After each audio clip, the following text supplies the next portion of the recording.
to Broadway by the Bay. Broadway by the Bay. Broadway by the Bay. Broadway by the Bay.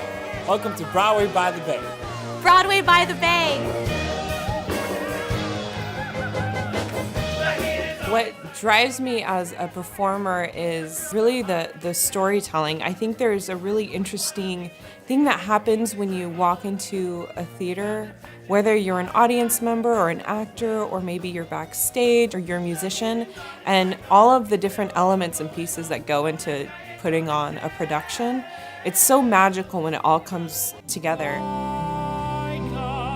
What we ended up doing with Miss Saigon was agreeing at the very beginning of the project to honor the cultural perspective from which the story is told. And I think that when we got to take that very specific clean canvas and overlay it with the magic of the projections that were brought in on that project, it ended up being another one that was grand in its scope, but very intimate in its telling.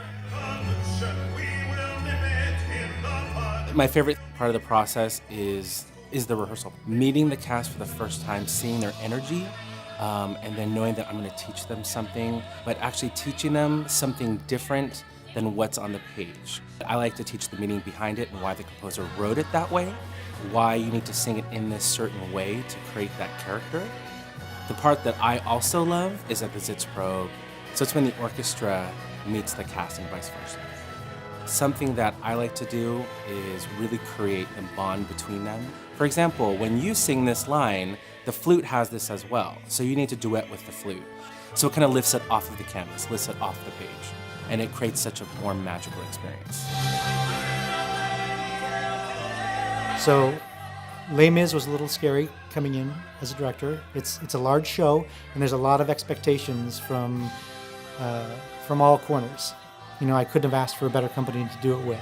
They brought together an amazing artistic staff that I was able to work alongside with and really pull something that I thought was impossible and make it possible.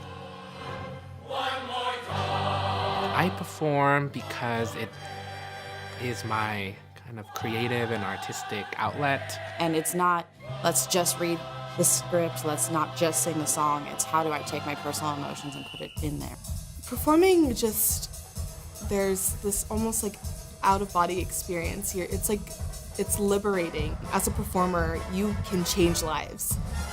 I am so blessed to be able to do what I love to do, and just being able to share that with the audience, walking out onto that stage knowing that I once was an audience member and have had my life changed just by watching something, and knowing that you have the power to do that is incredible. It's such a magical thing to have the energy of an audience in the theater with you, and to know that there's someone out there who is seeing something for the first time. There's someone out there who's feeling something for the first time. And I don't think there's any other place but the theater where we get to practice our empathy for people who aren't like us.